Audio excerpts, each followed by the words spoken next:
Okay, so what we've got today is in another Amir game, this time doing research and rescue. He has situational awareness, orbital surveillance and precision strike.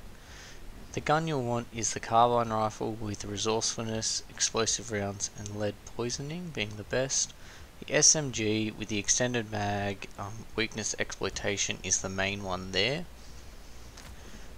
What we're trying to do today is actually just do a voiceover of what I was doing to make things a little bit easier. So with Amir I'll almost always take shock grenades and thumper, as Amir is he does need that extra bit of support that the mines don't quite give him.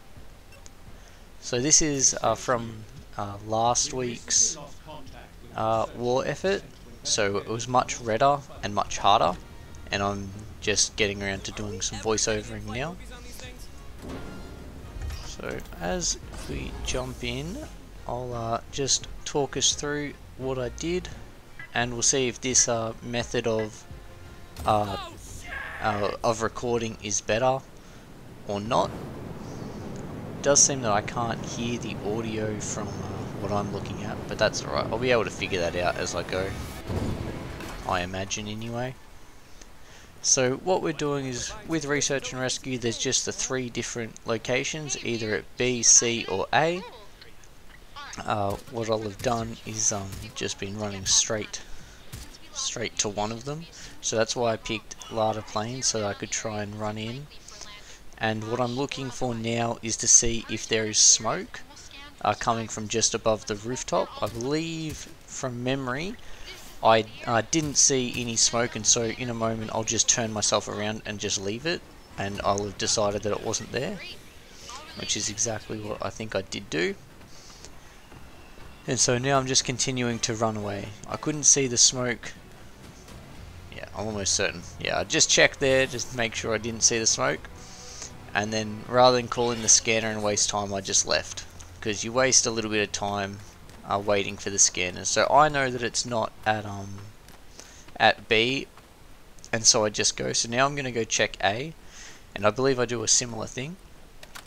What I've been finding with Amir is that because of his lower health pool, he is a little bit harder to use, and what I do like to hear is the sound of jumping, which you would have just heard then. So as we're going through, what I'm trying to do is get as much things as I can for having 5-star, so that's why I turned to go up to getting this supply container here, because it's quite a lot easier, obviously, if you are collecting your 5-star on the way. So boosters are done, and then I'm gonna run right around here, and I believe I go up towards the radar relay, because again that's an easy 28 points you can get without any I stuffed that jump up by the looks of it. Yeah, because it's an easy 28 points that you can get without any like major issues. You just hit it and go, and then you grab any equipment that you might need before you leave, because when you're playing solo, all you want to be doing is just going. You take everything because you're not waiting for anyone. So again, camps are another good one, because camps are worth 28 points. So yes, we're just continuing to kill things as we go.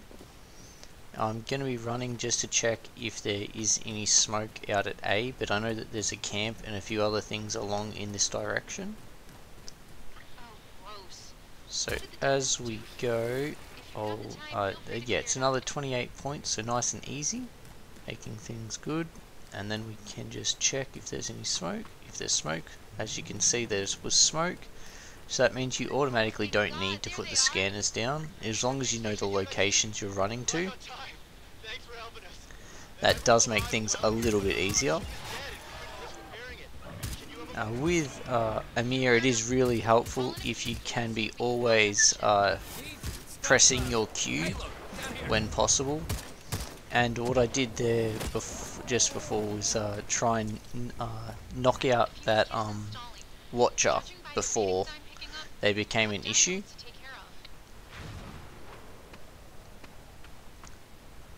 So now all I'm going to be doing is waiting for this to heal up. I've still got the thumper available to me, which is always a handy thing to have when you're going to get swarmed, as typically getting swarmed is the fastest way you'll die on something like an Amir. I think from memory I also get hit by a Styratosaurus that I wasn't paying attention to. There he is, and I nearly went down for, yeah.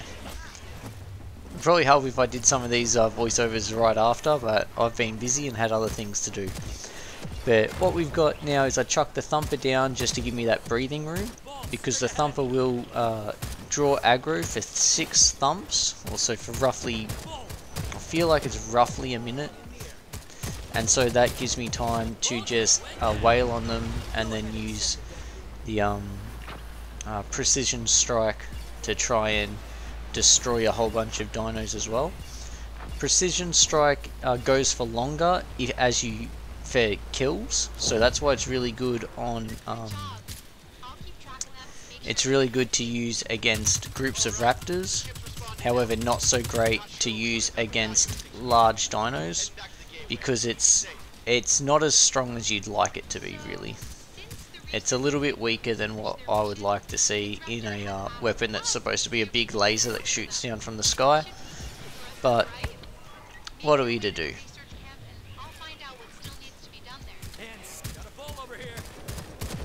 So typically with the carbine and explosive rounds, it doesn't matter if you shoot the Styratosauruses in the face, the explosive damage will get them, which is another reason why the carbine will likely be nerfed at some point. So again, rather than go straight to the objective, knowing that I'm going for 5-star, I put myself on a route that will take me around to a few of the different other objectives, such as these shipping containers, as a 2 booster shipping container is worth the 21 points, so it's nice easy points that you don't have to do any damage to dinos for.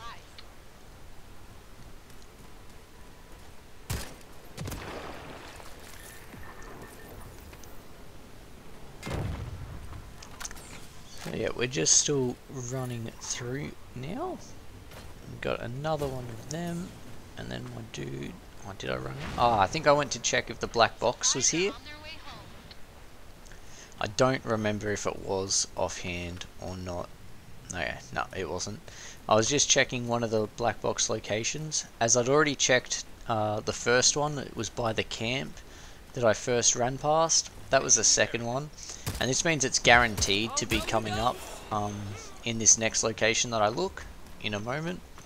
So just off to the west of the radar relay. You'll see it in just a moment.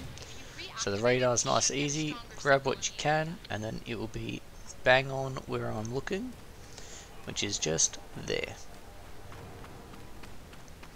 So knowing where the black box locations are can help you for deciding on where to go when you're running, because a black box is worth 84 points, which is one of the higher numbers of points that you can be getting.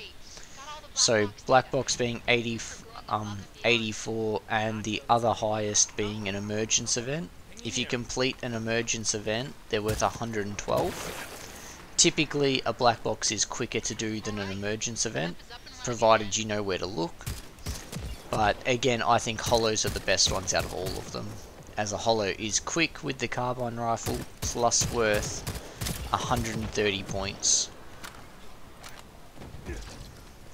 Now, given that it is 10 points to get rid of a holo, or 11 I think, might be 10. Anyway, 10 or 11 points to get rid of a holo, and 84 points to complete the task. So what I was doing was I chucked down the thumper to give me the best chance of survival.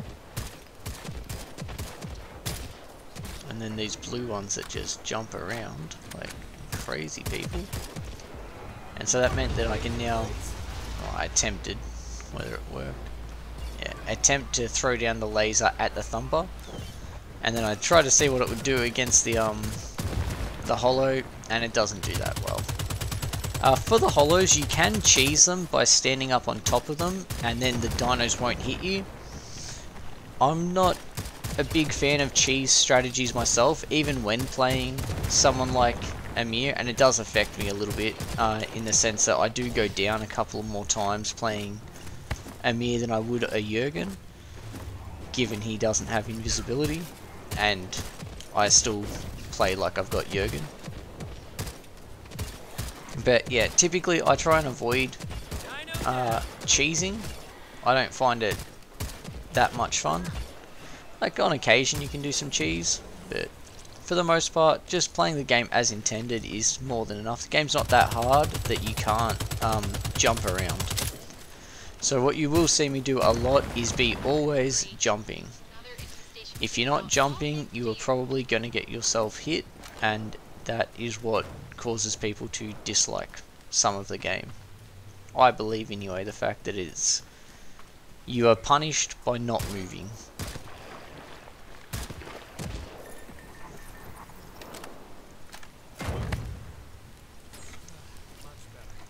Again, I had the spare time, so I was like, oh, I might as well heal up, because I was guaranteed to go and pick up an equipment soon, as I'm about to run through the generator area, or go close to, and there are different things that I'm coming up towards where I will be able to buy some supplies. Here, because I know that it's a red zone, this is one of the black site locations, and again, throw down the thumper to give yourself the best chance at survival, as it will cause... That was a poor grenade. That was a... yeah. It gives you the best chance of survival, and then you can throw down your orbital laser. You know, it was my understanding orbital lasers didn't work in caves. However, I've since watched some people playing the game, and it does, but the thumper will not. So, I'm not sure if that's going to eventually get patched out, because that doesn't make a lot of sense to me. This big terraforming laser just puts a big hole in a cave, but we'll see how we go. So now again, looking for easy things to grab, so things like this shipping container, which will be worth 42 points because it's a 4 booster. So again, just knowing things about the game like that can make your experience easier, because if you know how much research each thing is worth, you are going to be more likely to be able to roughly know where you need to go and how long it will take you. Research and rescue could be considered the hardest of the missions, based off the final part where you have to protect the scanners, and I would argue it probably is. The graph that they showed, the devs not too long ago did show that it was one of the harder missions, or the least popular, and I think it probably has a high fail rate because of that, and that puts people off doing it, especially when it has been Voltus in a red zone with the blue mutated raptors, which it had been for a couple of weeks. Here there are always a watcher in that spot and this one, and if you remove them quickly you are much better off, as you can imagine, and then removing Ankies when possible, as quickly as possible, is another thing you should be doing, as well as grabbing ammo before you get up here and not wasting the ammo that you can get. So there's a little bit of ammo and stuff you can get from just near the computer, and you don't want to take that just in case you need it when you get out, as there is a lot of ammo inside of the cave.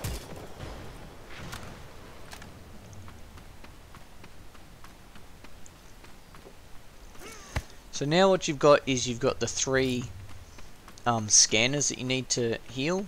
I will always start at C and work my way out of the cave, as opposed to working my way back into the cave. I think that just makes logical sense. You could do it whatever way you want. If you've got 3 people, do all three at once. That would make the most sense in total. But you're not always going to have 3 people. And given the way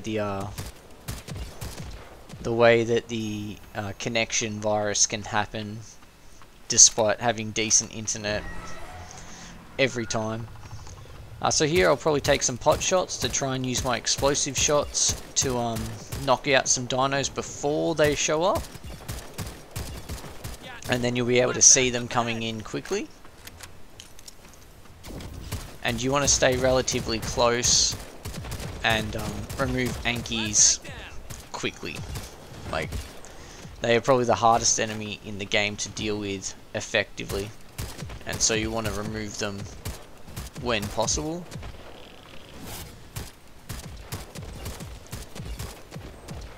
There is you're only allowed a certain distance away from the scanner. It's roughly however far it's scanning out. It can be sometimes hard to judge. If a holo comes up, make sure you remove it as quickly as possible. Again, the holos come up in about 3 different spots out here.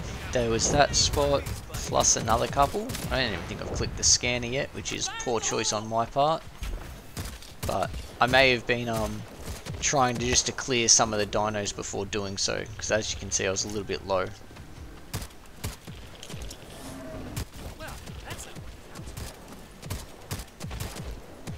So again, as you can see, it's jumping always. It's shoot, shoot, jump, shoot, shoot, jump.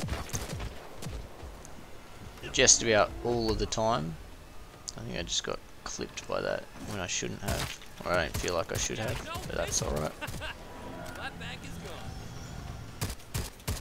So that's me taking pot shots at what looks like it could be a holo, and here one is definitely. So you get rid of it as quickly as possible.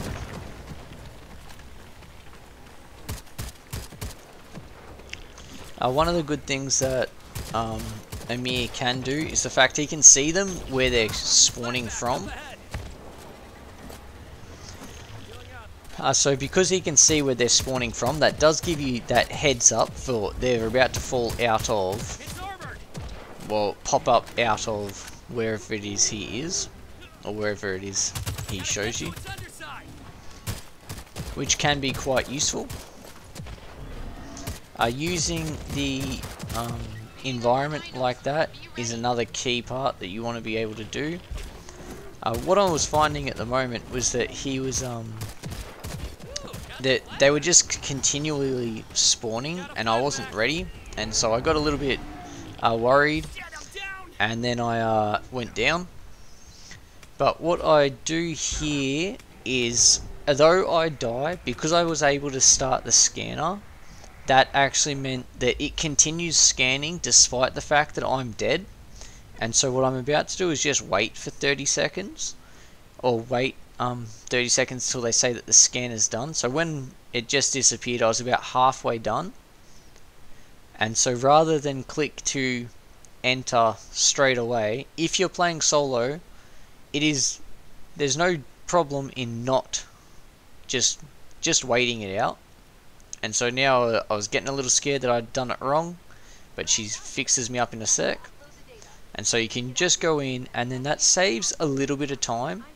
Because if I had have been jumping straight back in, then it would have meant that I had to run all the way back into the cave and deal with starting the scanner again. Whereas this way it's actually made it a lot easier. So again, there's a few things like that you can do. That works the same way when waiting for a dropship. If you were to die, just to hold out. If you were, say, on your last life in particular, as that is a common way when you might die just at the end of the mission, like you've died a couple of times by accident, or just through getting stun locked. What does happen though is, because I died, they've respawned all in the same locations. But knowing where they are, you chuck the thumper down to try and protect you a little bit, and then it was just focusing on getting the explosives onto the pillars. And unlike when you typically do this, you don't have nearly as many dinos running around you. So, could this be considered cheesing? Maybe, I suppose, but it's playing within the rules of the game, or how it currently works. I feel like that's something to patch out at some point, that you continue to gain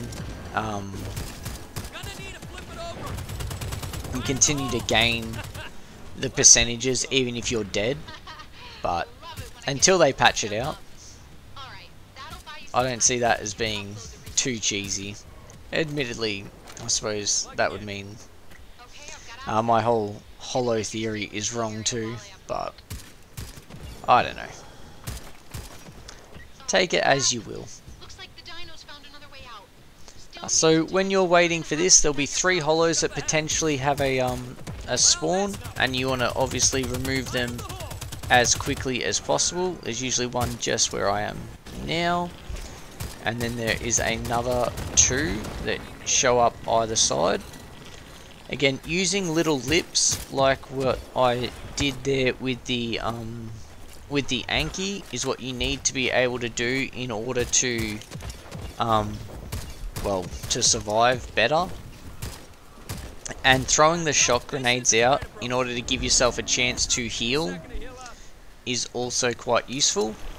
Right here I got myself in a bit of strife where I thought I was going to go down again because I got hit by that Anki. But again, you throw the shock grenade out and you give yourself enough time.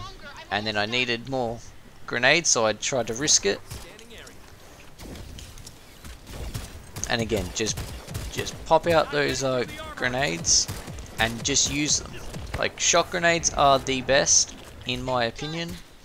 They are more useful than frags and more useful than mines or clusters even, because they will stop them for that couple of seconds you've got to then jump backwards. So what I do now is I think I go and do the emergence event. I do hope I do. Yeah. Hopefully I go and do the emergence event, just because it's good to show off how to do the emergence event even on another character. So it is just the popping of the eggs, but it can be a lot harder when you're not playing as Jurgen, because you can't just go invisible. Or if you're not playing as Rosie, where you can't just heal yourself. I think I do find a cheese strategy by accident when doing this, or at least in another video I will find a cheese strategy by accident, and I'll be able to show that one off as well. It might even be here, yeah. I'd never found this spot before, that you could climb up on top of it and then they don't attack you. And for the purposes of this, because seeing as I had no grenades and no health packs left, I decided to abuse a cheesing spot. So I suppose I can't say that all cheesing is bad, as I will do it if well, not absolutely necessary. I could have probably still survived. There wasn't that much left to do, but kind of calling myself a hypocrite here, just a little bit. But that's okay. We can't all be winners. Some of us, especially when you're playing some of the characters like an Amir, yeah. I think I forget that I was healing. Yeah. Oh, I remember that now. Yeah, I forgot that I was repairing the kit, and I was just like, whatever, I'm done. I was too low, and I needed to get the equipment and just try and get out, because I was close to going down.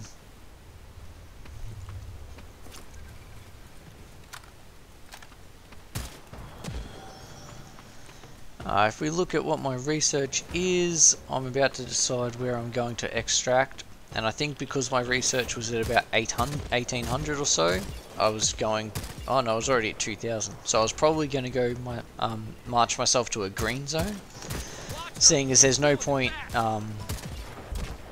there's no benefit to really extracting at a red zone other than to make the game harder for yourself. Or unless you need the extra research points. So I believe what I do now is I run to Lada Plains, which had the one of the only green zones on the map during this update, or this war effort anyway. At the time of voiceovering this, the war effort's quite easy. It's only greens and like I think maybe one red zone, no emergence event, so it's a little bit boring to play at the moment. So I figured I had some time to voice over this. So yeah, this is more or less how you complete a 5-star with an Amir. Again, the Thumper is one of the more useful tools you'll have at your disposal. I think I just got this just because it was there. Yeah, I didn't need the points, but sometimes you just like to do things because they're right there, and you run the risk of being able to get a skin from some of these. It's a low chance because it's only a silver crate. So a 4 booster gives you a silver crate, and a 2 booster gives you a bronze crate at the end, and then you can get obviously the other crates based off your star level. So you'll get a platinum box at 2100